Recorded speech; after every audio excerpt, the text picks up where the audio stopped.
Hello,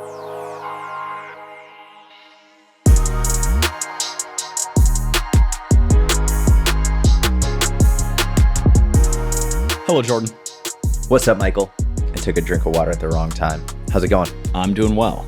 You were going for a walk in your neighborhood and you came across someone and they did not say hi to you. So you're not batting 1,000 any longer. What are you talking about? Wow. You've already forgotten this story that you were so passionate about telling me just a mere few days ago. What happened? You were walking. I believe you were with it might have been a full family walk. I don't remember the exact details, but you came across. No, I wasn't calling you on a family. It must have just been me and Curtis. No, you called me after to tell me this story. Oh, okay. And you said that you encountered someone, a female, and you couldn't get her to say hello to you. Are you making this up? I'm not making this up. Because she may or may not have been a female human. Oh my gosh. Oh my God. Dude, this is a crazy story. I know. This is a crazy story. Should I tell it? Of course. That's why we're potting about it. Oh man. Okay. All right. I was so confused. And now I'm still confused by what happened. But okay. So I'm out on a family walk. I'm on a walk with my wife and my 2 daughters and my dog. And we live in this, it's a community. There's probably 50 homes in this community. It's it's not a gated community. It's just like a subdivision. And we live on the very end. We're in a cul-de-sac and the whole subdivision is like a mile. Anyway, we're walking around, we're doing a loop in a different cul-de-sac. And all of a sudden we see this young girl start walking towards us, towards one of the houses that we're by. And very quickly I realized she's got a mask on, and it's a mask of a cat. And it's a nice mask. It's a nice mask. Like, this isn't like a cheap plastic one. Like, this is a nice mask, but I don't really pay attention to that at the time. I'm just like, oh, it's a cat mask. And then I also notice after a few moments that she has a tail coming out of her pants and like over her butt. And it's like a bushy cat tail. And, keep in mind, it's midway through October and there's a lot of Halloween decorations in this area. I never experienced this in the Northeast ever, but Texas apparently takes Halloween really seriously. Like, it's really crazy. Like, a lot of our neighbors have intense Halloween decorations up from the beginning of October. I don't think it's, just to interject, I don't think it's a regional issue. I think it's a time issue, because I notice it in the Northeast. I noticed it here in the Midwest. Okay. Now, okay. I never noticed it back when we were growing up to this level. But Me yeah, either. people will just deck out their whole houses and lawns and everything. Insane amounts of decorations. Like, where do you store all of this? Anyway, so initially I'm thinking, oh, like Halloween must have been a costume day at school or something, even though it's weird. It's like 2 weeks before Halloween. Anyway, I try saying like, hey, how are you? Just, to be nice and kind and in passing. And as soon as we verbally recognize that she's there, my wife and I are like, hey, how are you? Good afternoon. And she's probably, I don't know, like freshman in high school, something like that, or late middle school, like between 13 and 15. She immediately starts like pouncing like a cat. So she was walking upright. And as soon as we recognize her, she starts pouncing like a cat. Like on all fours or just on her? On all fours. Okay. And then after like 20 yards of pouncing, which was impressive, and she was pretty light on her hands and feet, but like she starts rolling in the ground.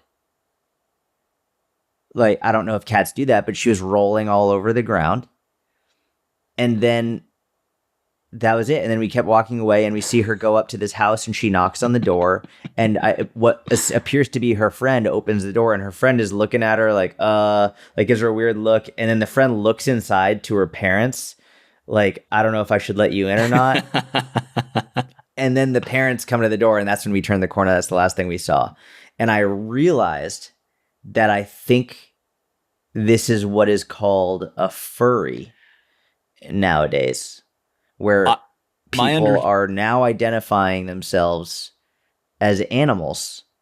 And I looked into it, and it gets pretty wild, some of the stuff I've seen. You might know more given your recent research. My understanding, based on an episode of Entourage, circa like 2007, is that furries wear full-on, like a mascot-style costume. Wait, this has been going on since 2007? No, not this, but the furries, I believe, have.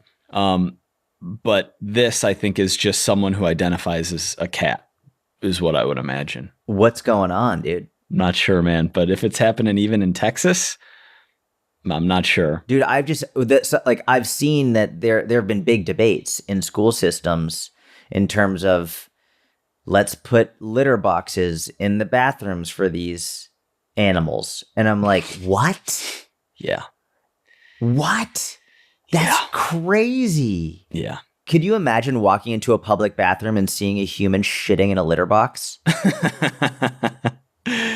Could you imagine? You walk into the bathroom and you see a human shitting in a litter box in a public. Like, why would we subject our kids to that? We shouldn't subject anybody to that. No, of course not. It's absolutely insane. I would imagine it's a substantial minority of schools that do host these things or debate these things. But the fact that you encountered this cat person in real life is fascinating, to say the least. It just opened up Pandora's box of, let me go down this rabbit hole and see what's going on here. It was pretty crazy. It was pretty crazy. Did she meow at you, or she didn't make it? No. Yeah, she did meow. There were some meows. But it was like, I have no problem if kids wear costumes to school, as long as it's not affecting their learning or other kids' learning. That's fine. But I do think the extreme end of it is pretty wild. Pretty wild, pretty crazy. Pretty bizarre. Bizarre. Yeah. Yeah. I'm with you. I had never experienced it before. I was really blown away. Maybe you are still batting 1,000, actually. If I got the meow. Yeah, she meowed. So well done. She did. Yeah. Yeah. Well done. I'm batting 1,000. That's why because I didn't know what you're talking about. Yeah. You're like, someone didn't say hi to me? Never. Impossible. Have you ever seen a furry or anything? I don't know. How far do they take it? Like, do they eat only cat food? You're asking as if I am the expert on this subject matter. I have no idea, dude. If they're like, hey, I'm a cat. Well, okay. So do you eat? If you're going in a litter box, like, are you also eating cat food? Are you going to get a license when you're 16? Like, how far do they take it? Jordan, I think that you and I and any reasonable person sitting here listening know that humans can't be cats. And whoa, you're a bigot. The fact that it's I disavow. Pod's over. Didn't even make it to 200 episodes. Why did they ended their friendship over a strong, contentious issue? Yeah, man, I don't know. But there's definitely a line where it's like, okay, kids are goofing around and like to play practical jokes, and that's fine. Right, which has existed for all of human history. And in the last 5 to 10 years, maybe a few years more, but 5 to 10 years, I'd say, things have gotten really weird with that population. And the cat population? In the West, at least in America. No, that age group of both boys and girls both seem to have more issues than previous generations. I think social media for some reason really fucking us up. I think so too. I think it really is. I think so too. It really is. I think a lot of things. I mean, I think we could not only do a full episode on that, we could have a full podcast only about that, and we would never run out of things to talk about. But unfortunately, this is the How to Become a Personal Trainer podcast, and so we're going to keep it moving. I put up a question box on the How to Become a Personal Trainer Instagram the other day. I saw that you did that. From there. Did we get some questions? Yeah, we got some. I mean, we could always use more. So if someone's listening to this and not following us on the Personal Trainer podcast Instagram, Is that what the handle is? Personal Trainer Podcast? At Personal Trainer Podcast. Yeah, got some good questions. Want to fire up that question box? Well, Jonesy Bones said no questions at the moment, but I love you guys. So thank you, Jonesy Bones. We appreciate that a lot. Thank you, Jonesy Bones. Okay. Lauren True. She said most underrated and overrated things to focus on running a PT business. We're going to do online PT, I guess. Yeah. Yeah. Okay. Most underrated and overrated things. Okay. What you have any initial thoughts? Vanity metrics on social media has to be the most overrated because it's what everyone cares about.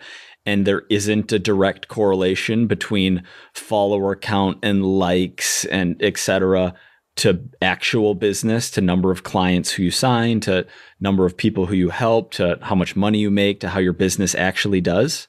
Yep. I would say on the underrated side,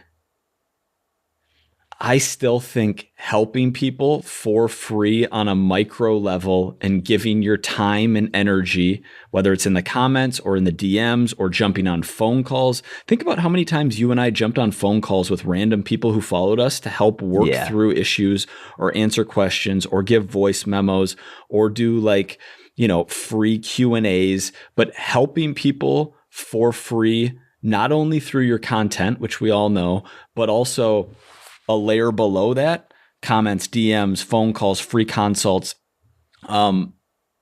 without any expectation of getting anything in return is massively underrated. With so many gurus spouting out, you need to, don't undervalue yourself. You need to charge at least this much. It doesn't matter if you don't have any clients yet.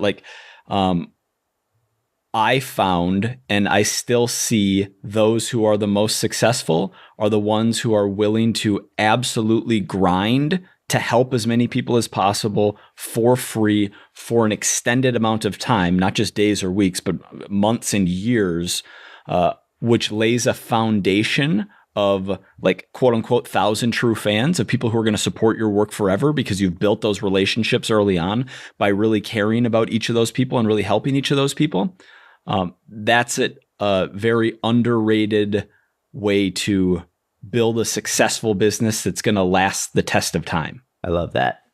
I'm going to add on to that. I'm going to break it down into a few different sections. I had the benefit of taking the second turn to think about it a little bit longer. So I'm going to break it down. We could have a social media section. We could have a nutrition coaching section, and we could have a strength coaching section. But basically, I'll say so from social media, 100% likes and followers, number of followers, not your actual followers, but the number of followers that you display is the most overrated thing in the that is number one out of all categories. That's the number one most overrated thing. It's like Monopoly money. It's like trying to pay with Monopoly money when you go out to eat. It's it means essentially zero, and it's crazy because that's the vast majority of what people focus on, which is ironic also because coaches are stop paying so much attention to the scale. That number doesn't really mean very much, And meanwhile, all these coaches are paying attention to the number of followers, number of likes, and it means next to nothing. So that's most overrated in terms of social media. Underrated, I would again agree with you in terms of. And by the way, that's coming from someone who's got nearly 1 million followers on Instagram. Correct. Is telling you that follower count is massively overrated, is the most overrated thing. You know what I would say though is, it's less about my personal business and more about people we see in the mentorship who don't have huge audiences, but they fucking crush it. They dominate. They have a couple thousand followers and they're making an incredible living. I don't even want to throw out the 6-figure, because the guru horseshit. They're making an incredible living, able to support themselves and their family, able to give to charity, be comfortable, and help people all over the world. What else do you want? And that's with a relatively small audience that they have a lot of depth with. And on the contrary, on the other side of that coin is you can have people who catch a heater and might have one massively viral video that leads to 100,000 followers overnight or more, or it could be a 3 to 6 month window where something's really working and they shoot up with hundreds of thousands of followers from basically nothing. And of course, you're going to gain some clients through that process, but 6 months or 12 months down the road, they're struggling and needing to sign on clients when they have hundreds of thousands of followers. Follower count is overrated. Yeah. I would say in terms of underrated for social media, I 100% agree. Depth. Literally this morning on my walk with Curtis, I was replying to DMs and with voice memos, and people freak out. People like, and I still do that. It's one of those things like doing what you do early on, like doing what you do to succeed is what you should also do to continue to succeed. Uh-huh. I think a lot of people forget. That's still a huge portion of my day is replying to DMs, whether it's written or voice memo. I prefer voice memo. One, just candidly, it is easier than having to write out, but also it's more personal. They can hear your voice. They know that it's you. And I would say the other aspect of underrated is the amount of time that you put into the quality of your content. Mm-hmm. Where so many coaches, they have a to-do list. This is all right, I've got to post on social media. Well, cool, I posted. And they post a shitty ass meme or like whatever. They spend 15, 20 minutes making a post at most. And like, okay, cool. And they just treat it like checking off the box. If you treat your social media like checking off a box, that's like your clients treating their workouts like checking off a box. Did they give it any intensity? Did they try and progressively overload? Did they actually give it a real effort? Imagine if every time your client goes into a workout, like they get it in 15 to 20 minutes, they're not sweating, they haven't really lifted any challenging weights, they haven't put any effort into it. If that's how you're treating your social media, then that's the results you're going to get. In the same way, if your clients never progressively overload, then that's the results they're going to get. So same exact thing. I think that's massively underrated for social media. In terms of coaching, I would say, I haven't really thought about this much, but we'll just do coaching as a whole, not strength training and nutrition. We'll just do coaching as a whole. For coaching, I would say what is overrated is doing everything you can to keep your client. And what is underrated is doing everything you can to help your client succeed. And I think a lot of times coaches fall into this trap of what can I do to keep this client on with me rather than what can I do to help this client succeed with their goals. And it's a dichotomy. It's a very difficult situation that coaches fall in because obviously they want to help people, especially the coaches listening to this, but also they don't want to lose income. And so a client might present some form of difficulty, and instead of doing what's right for the client, they enable them, or they just agree with them, or they change whatever it is they need to do in order to fit the client's demand, rather than providing the structure and the accountability and the high quality coaching that the client needs. And ironically, if you just give into the client's demand, oftentimes it will lead to a shorter amount of time coaching that client and worse results. Whereas if you do what's right, I found more often than not, they'll stick with you, they'll trust you more, and they'll be a better long-term client. So it's, I think, overrated is giving in and just doing what the client says they want to do, and underrated is doing what is actually they need you to do. It's so funny because I would have never thought of that one as an ISTJ. It's foreign to me. It's like not in my DNA to agree with something that I know is inherently wrong. That's so funny. Like yeah. But it makes total sense. If a coach is afraid, if they have a certain type of client who is more strong-willed and doing things the coach doesn't want them doing, the fear of, okay, if I don't go with this, then they might cancel. That after you explaining it, it makes sense, but it's still like interesting. Yeah, that's like not in your nature. Right. What would you say from a coaching perspective, overrated, underrated? You know, I have some ideas floating around. I don't know if these are actually going to be the most overrated or most underrated aspects of coaching. I have grown to think through experience that like speed and frequency of communication to an extent, or maybe a better way to phrase that is individualized attention is very important, and something that I would actually say most coaches give. I mean, the coaches we work with in the mentorship give a ton of, especially when you're getting started. Something I've noticed with coaches who get past a certain point or a certain number of clients is they begin to withhold that further because you're busy. You know, coaches get very focused on content. You have a lot of things going on. If you're serving a lot of clients, there's less individualized attention.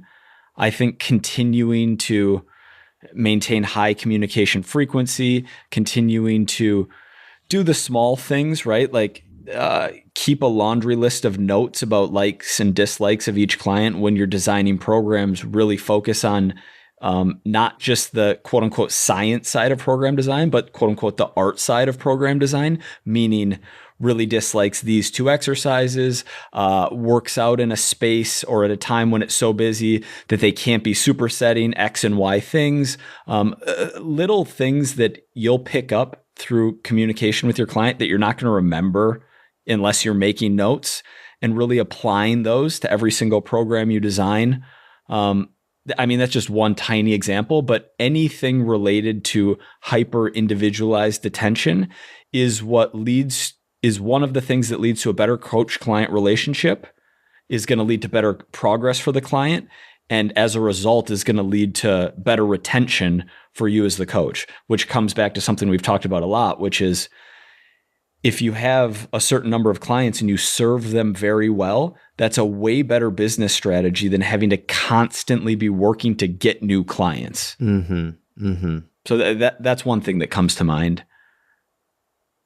I also don't know that I have the best beat on, you mentioned nutrition coaching and strength training specifically. When I think of nutrition coaching, I think of such a wide range of, like, there are definitely coaches out there who have their clients on a 6-meal-a-day meal plan where they have to eat at certain times and have to eat specific foods. Like, that's definitely a thing. And that's obviously very overrated. There are definitely coaches out there who tell clients they can't eat specific foods, that they can only eat animal products, for example. But I'm thinking of overrated, underrated, almost within our more narrow space of people who have an understanding of evidence-based. People who would actually be listening to this. Yeah. Yeah. It's a good question. It's a really good question. You want me to go to the next one? I have one here that David said, someone left a comment on Spotify on our last episode when we told the story of me throwing my back out. Oh, yeah. Asking what PT exercises did Mike do for his lower back? Oh. And so we can, you're rehabbing a herniated disc right now, bulging disc. And so I feel like we could both talk about things we've been doing, if that interests you. Bro, let's do it. What have you been doing? All right. So I'm going to give 2 caveats. One is that, because it's kind of like your physique's great. Like, what exercises do you do and what do you eat? I want to look like you. Yeah. Back pain is such a complex topic. And there are so many different kinds of back pain that me saying, okay, these are the exercises that my PT gave me, and these are the ones that I did that have led to me feeling good, might not help everyone. Yeah. And the other caveat. So you're saying is these exercises are what everyone needs to do if they want to have a pain-free back. That's exactly right. The other thing I'm going to say is there's nothing crazy here. Like, people are going to be like, oh, that's it? Like, those are the movements that you're doing? Like, seems very boring, very mundane, similar to how a lot of training programs to get stronger and build muscle are boring and mundane. But one of the reasons it's been effective is since April, I've done these every single day, twice a day for 3 months, and then once a day since. So it's being consistent with something that makes much more of a difference than it being the fanciest program or the best program, which many of us know here. So the movements that I'm doing every single day are a glute med stretch. So literally just laying on my back, crossing one leg over the other, grabbing my knee and doing like a 30-second hold. Just 30 seconds? Just 30 seconds per leg. Static stretch. Okay. The second, and by the way, we did probably, my physical therapist and I did probably 20 to 30 different movements over the course of 6 to 8 sessions. And these are the 5 that I pulled out that felt good for me that I wanted to be doing every day. That's good to know. So when right after I hurt my back, I could barely do a body weight lying clamshell. And so like literally, I mean, I could, but you know, I had, I could have done it. No, I was doing it, but it was tough. Hip abduction, basically. So we started body weight and then progressed to banded and then was like, oh, do you have a hip abduction machine available? I was like, yes, I do. So programming that once a week as like a 2x20 at the end of a workout and then moving it up further in the workout and dropping the reps down to 15 to 12 to 10, adding sets and really getting stronger at abduction has been something that's been really helpful. Are you maxing out the machine? No, I'm not maxing out the machine yet. What am I at? Not yet. No, I've kind of stopped focusing on progressing on that.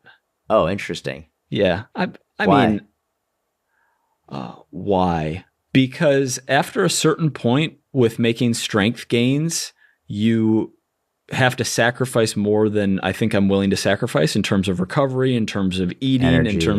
in terms of like, oh, that was a really hard workout. I mean, don't get me wrong. I'm close to maxing out the machine. I think maybe 3x12 with 160 or 170 on that. Okay. So you got a strong glute med. You don't need to get stronger. You've got plenty of glute med strength. I don't know what it says about me that I am humble bragging a bad girl exercise, but dude, it says you've been working hard at your bad girl.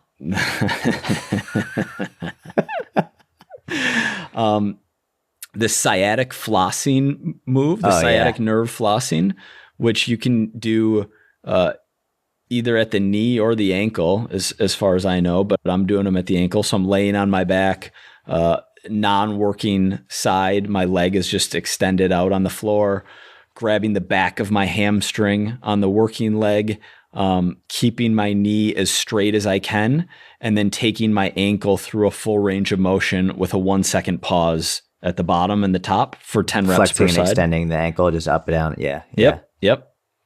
Yeah. Flexing and extending. Thank you. That's felt good. This TVA strengthening move, where I'm just laying on my back, get a little bit of that posterior pelvic tilt, right? Thinking about driving low back into the ground and thinking about pulling my abs into the ground. And from that position, I'm just doing a legs only bicycle. So almost like what are those things called? The heck are those things called? Where you got your arms and legs working at the same time? A bicycle crunch, but you're just using your legs. No, but the one that, you're like here and you got his. Oh, a dead bug. Yeah, dead bug. Yeah. But my arms aren't even going. We were doing that too, but it's like, all right, I like the easier version. It just feels good and I'm going to be consistent and do it. And so my legs are going for 10 per with like a 3 to 5 second eccentric and really controlling it at the end of the range. Are you exhaling or anything? Or is there a strong exhale, or does it really matter how you're breathing as long as you're just trying to suck your abs in, get the TVA? It's so submaximal at this point that got it. I don't even pay attention to my breath on that move. But it's literally, as much as anything, dude, I think it's just a variety of stretches plus movements that are like, if I'm sitting here working at my computer and I'm starting to feel a little tight, I'm like, oh, it's been an hour, maybe an hour and a half. I'm like, oh, I should do my 5-minute routine right now. It's almost like it could be anything other than sitting in the same position, not moving. And then there's just a half kneeling hip flexor stretch. Again, get those hips under me a little bit, lean my hip forward, squeeze my glute, and then maybe throw an arm over and get a little extra stretch there. Nice. A little psoas work with that, throwing that arm over. Yeah. Nice. Is that like a 30-second, 1 minute per side? 30 to 45. Okay. It's to the point where I don't even remember. Do you put a pad under your knee? I don't. I'm not a big just hard on the hard floor, just knee going into the hard floor. In an effort not to become completely soft and just live the most comfortable life of all time in the suburbs, like, air conditioned environment, pretty easy work day. Yeah, there's no pads in my life. There's no squat pad. Is your foot there's no on a knee bench? It's on just like a regular bench behind you? No. It's he wants it more in the hip flexor, less quad. And yeah. Okay. It's literally so the rear foot is not elevated. Correct. Got it. And then we've added some other things like a hip flexor strengthening movement. I think I talked on here about how I found out through going to PT just how weak my adduction, my hip adduction relative to my abduction is. And so I've thrown some of that good girl machine in and gotten stronger on that. Like, these things have all helped as well, but those are the core movements that I've done every single day that have helped have my low back feeling the best it's ever felt in my life. Dude, I love that. That's amazing. I'm also going to layer on top of that high frequency movement, getting lots of steps, like not having days where I'm just barely active at all. Continuing to strength train consistently. If I have times where I miss workouts, and that usually will happen with travel or when I'm busier, leads to my back feeling not as good. I really think that just sitting in a chair for 6 to 8 hours at a time is one of the absolute worst things that you can do. I remember feeling that way when I worked an accounting job, was out on a client working 12 to 14 hour days. And I brought a little coffee table in to set on top of my desk so that I could have a standing desk, just because I didn't have the luxury of moving around every 30 to 60 minutes without being afraid I was going to get fired. But for anyone who has to be working a desk job, high frequency standing up, even if it's just for a minute at a time, high frequency walking around for a minute or two every hour, I have found really helps. Actually, the research supports that it really helps too with lower back pain. It's funny. The more I look into this and the more research comes out, it's less about any specific individual posture and more about maintaining a certain posture for too long. Yes. So it's less about like there being a bad posture and a good posture, and more like if you maintain one posture for an extended period of time, you're probably going to get achy and sore and not feel good, which is why you need to get up and move more frequently so that you can change your posture and get more movement in. And that's probably going to help you feel much better than trying to maintain, a quote unquote perfect posture. Yeah. That's just, you're going to feel like shit doing that. That's a great point, because so many people think that it's like, oh, I have pain, but I slouch when I'm at my computer. So if I could only sit up straight and have my shoulder blades pinned back and have perfect posture while I'm working, then I wouldn't feel pain, which isn't true. You can hold that quote unquote, whatever perfect posture means, because it's subjective. You could hold that quote unquote perfect posture for an extended amount of time. You're still not going to feel great. Correct. Yeah. You just got to get up and move. Which is a testament to how knowledge work is, it's amazing in some ways, because like I mentioned before, it's easier, it's more comfortable, it's safer, right? You're not gonna, a lot of jobs that we worked throughout all of our history were much more dangerous than sitting at a computer is in the short run. Like, you're not gonna hurt yourself there, but there are definitely downsides to sitting all day and inactivity in general. Mm-hmm. Yeah, 100%. Good, man. I'm glad your back's feeling so good. That's amazing. Thank you, bro. Your back's been feeling better? Yeah, it's feeling much better. It's not 100%. It's, I would say it's like in the mornings, it's like 80%. There's like a little bit of stiffness there, but like the range, it's funny. Like the range is there. I can touch my palms to the floor. No problem. It's just, it feels a little bit stiff. Whereas by the time 10, 11 a.m. hits, it feels 100%. It's totally fine. I just got to get moving a little bit. So for me, I had some PT and it was overall really good. It was really a lot of flexion and extension based work that we were working on. So there's something called like I think it's like a Pilates sit up or a Pilates roll up, where it's like instead of a standard sit up where often your spine is completely neutral, it's actually like you're in a sit up position, but you actually slowly allow your lower back to start rounding. You go into a posterior pelvic tilt. You slowly lower yourself all the way down.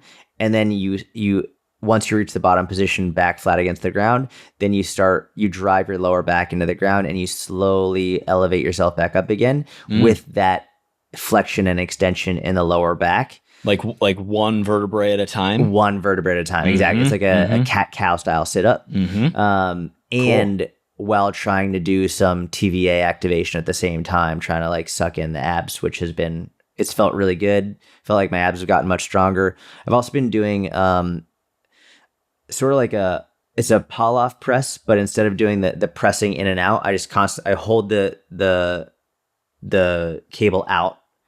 I hold it. And I bring it, allow my arms to come all the way up overhead. If you're watching on YouTube, you can see. I bring my arms up over my head and I actually get a little bit of extension in the spine. And then I bring it all the way back down and I like round forward at the bottom of it. And I just go up and down. So it takes me through some really good spinal extension and flexion while still resisting that rotation to the side. And that's been really nice. Cool. Honestly, the one that has felt the best, and I do every day. Can I guess? Every single day. I know you're going to get it right. What is it? Your reverse hyper? Yeah. Dude, it is the best. I go on, I do 20 reps. I just leave it loaded. 20 reps every day. I get up, boom, go. Amazing. Like immediately. It's absolutely wild. Just getting a little bit more lubricated in between the joints. It's funny because in the advertisement for it, like for this specific one, it's the Rogue. I forget. It's the one that you can fold up. It's the Scout, the Rogue Scout. And it was only like $300. Dude, it's $300. $300. It's an unbelievable, because most other reverse hypers are huge and they're like $1,200 or more. I couldn't believe it's $300. And in the advertisement, Louis like, yeah, you can fold it and put it up against the wall, but like you're not going to do that. You're just going to leave it out because it feels so good. And that's exactly like, just leave it out. It's just always ready to go. So I wake up, I go out, boom. And sometimes I just do it in between sets. But once I do the first set, my back is great. Like I'm good. That's by far the best thing I have. And remind me, that feels better when you're at the top of each rep, or it feels better when you're in like at the bigger stretch at the bottom. At the very bottom of it is when I feel like the tension being released, like the pressure being released. And that for me is when it feels really, really good. The top is more of like the contraction, the strengthening side of it. That's the more difficult part of it. That's where I'm straining more. But they're both equally important. I think that both the flexion and the extension for the strengthening and the actual creating more space in between the joints and the traction part of it. But oh my gosh, dude. It's one of my greatest investments in my home gym. Absolutely. More than your preacher curl machine? Dude, yeah. I'm looking to sell that if you want to buy that. Me or anyone in the audience if you want a preacher curl. I keep looking at it when I'm in the gym and I'm be like, oh man, there's just so many other things I could use that space for. Like I don't need it. You're going to have more space though in the new house. I will have more space, and I don't know. When I come visit, I'm going to use it. Yeah, you're going to use it. And my daughters, when they get older, when trying to develop that bicep strength for a good choke, like they'll use it and stuff. So yeah. Do you know what actually, I have very little fear in terms of working out at this point. You have very little fear about anything. Life. Do you know what I actually have fear about? Nothing. You fear literally nothing. No, I strive for that, but I fear, heavy preacher curls. Heavy? Why? Like tearing your bicep? Yeah. Really? Yeah. I've seen enough videos, and that's when you know you're almost 40. No, I think I've always feared them though. Really? it's a movement that I've never been comfortable doing with a high RPE, and it's a movement I've never been comfortable doing for like anything less than 12 to 15. I prefer 15 to 20. Yeah, it's that giant stretch is really uncomfortable. Interesting. Like, almost like something's a little about to go. Yeah. Yeah. Yeah, that makes sense. I think I'm just too ignorant. I've literally never worried about that once. I think it's just ignorance. Like, I've never. But then again, I've also never like super heavy loaded it. To be fair, I've never been like, let's do like a set of 6 super heavy. Of that with and not just doing like the top 2/3 of the range, but really getting that stretch at the bottom of each rep, or like eccentric overload, like slowly. No way. No, I've never done that. I saw one where a guy blew them both out. That's disgusting. Yeah. That's absolutely gross. Ugh. I know. That sucks. But your reverse hyper. You immediately rip your bicep off the bone, and then like, what do you do? What do you have someone drive you to the doctor? You look like Ricky Bobby. Like, what do I do with my hands? Like, yeah. Literally. Oh man. Yeah. So the reverse hyper, and then just cat cows in general. I've been doing a lot of like really super slow, segmented spine, like cat cows. That's been feeling really, really good. I also been doing band resisted cat cows. So I'll put a band around my back, and then I wrap it around, and then I hold it out in front of me. So I have my back is actually has some resistance as I go through it. It's felt super good. I really like that a lot. Interesting. It makes me feel my abs a lot while I'm doing it. Big fan. Where exactly is the band on your back? Just above the hip bone. Like just above the hip. Hands and just above your hips. Interesting. Yeah, it's just above the pelvis. Yeah. Okay. So I really feel it as I'm especially going through my lumbar flexion and extension. Nice. Yeah, really like that one a lot. What else? That's pretty much it, man. So those are pretty much the main ones. And then I've been adding in, like I told you the other day off the podcast, I've been adding more plyometrics in to my workouts, just once or twice a week, just a few plyometric moves. And it started because I wanted to be able to jump up from my knees with my daughter on my shoulders. And I used to be able to do that with 95 pounds. And then she was on my shoulders a few months ago, and she was like, jump up. And I was like, oh shoot, like I don't feel comfortable I can do this right now without you like face planting on the ground. So now I've worked up, I can do it with like 5 reps, 35 pounds, no problem. So I'm gonna do it with her soon. But like I started doing that, and I was like, man, I need to get into plyos more. Like they just feel good, they're fun, they're important. I read a statistic along the lines of like 95% of people don't sprint past the age of 30. And I was like, oh man, I gotta get some plyos in there. So not specifically for helping improve your back pain, but just completely unrelated. Yeah, that is a complete different discussion. Just any for the 1% of people who might have been like, oh, okay, yeah, sorry, plyos, I just shifted. Yeah, no, that's probably the exact opposite of what I should be doing for my back pain. Yeah, yeah. Well, no, if your back's nearly 100% by 10, 11 a.m. every day, and you're not an idiot, right? You're easing your way into plyos. Correct. I'm not doing like weighted drop jumps or anything like that. No. Yeah. I had an epiphany about one of the differences between you and I, which is in terms of trying new things and like being excited about trying different things. You do it way more with training, and I do it more with nutrition. Yeah, that's exactly right. Actually, I hadn't thought about that. Like you'll from boxing to jiu-jitsu to powerlifting to kettlebells. You had a little bodybuilding stint in there for like 8 months. I hated it. Yeah. But you tried it, and you went all in with all of the mobility stuff, all of the loaded stretching, splits. That's so true. Like, Indian clubs, like you really. And this is complimentary, is it like you're open to and interested in trying different things in terms of exercise? That's true.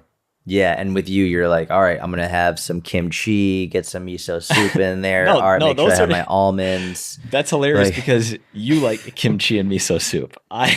Yeah, I know, but you tried it. Didn't you try it for a bit? Sauerkraut. Yeah, when I say some of the things, so a heavy focus on gut health and pre and probiotics for a period of time was something that I tried.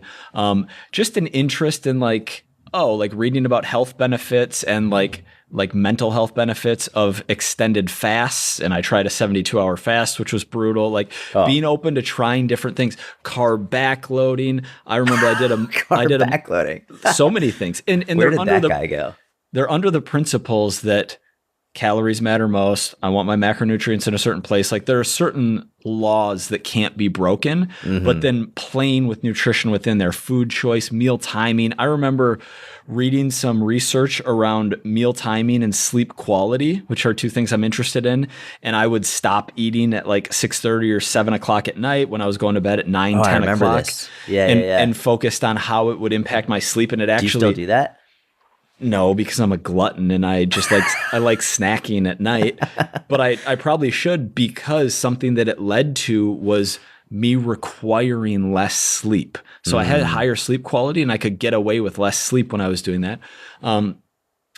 Focusing on fiber, focusing on different nutrition strategies, fasting, high meal frequency. That's so true. Yeah. I hadn't thought of that. That's a really good call. You're more consistent. You have your staples that you like, and you kind of just are more consistent there. And me on the training side, it's like I have a couple training methodologies that I really like and that work well for me. My exercise selection isn't crazy. I'm not like going out there and doing different things. You know what's interesting for me though in this discussion is that nutrition at this point, I don't love nutrition. Like I'm not like, I feel like you still love training. Like like when you go to lift, you love it. When I go to train, whatever it is I'm doing at this point in time, I love it. I feel like you're more passionate about nutrition and understanding how the food makes you feel, and like you actually really enjoy that. Whereas for me with nutrition, I'm more just like, whatever. Like I want to eat this and just I'm fucking whatever. I'm far less passionate about that than you are. I have a thesis on that too. Okay. What is it? I wonder if you lost passion by going to war in the DMs for 5 years, 100%, every single day about nutrition stuff. And you're like, I cannot care about nutrition for another second in my life. Dude, like, that's it. You gave everything you had. I think you're right. I think I just my passion was drained by all these idiots talking about the dumbest shit possible. Yeah. Whereas from that 2017 to 2021 window, I wasn't battling anyone when it came to nutrition. Ugh. Such a healthier life. I don't know. Short term, yes, but no, because it's— if we look at cortisol levels over like yours versus mine, I bet yours are much healthier. You know what is actually an interesting discussion there is if you are to weigh the pros and cons of too much comfort versus too much stress. Because I was going to talk about this today. We're kind of running out of time, and maybe we will at another point in time. But on like a real level, I feel like my life is way too comfortable and I need to do something about it. like this suburban life. My wife and I were out in New York for the last week. I was going into the city and coaching Gary, and I was on the move. I was waking up at 4:45. Like I didn't want to get up, but I had to get up, like taking the train and crushing emails on the train, like moving around the city on the go a lot more, around more people. And I felt it was harder, but I felt so much better. Yeah. And the suburban cushion, you know what? I'm going to make a ridiculous statement right here. I don't know that I don't think that men are meant to live in the suburbs. I think maybe we're supposed to be, out in the woods, out hunting, out fighting battles, I don't know. I don't know what we're supposed to be doing, but I don't know if it's the suburbs. And, not waking up in a cushy bed. You got to be sleeping on leaves and aware that an animal could eat you at any point in time.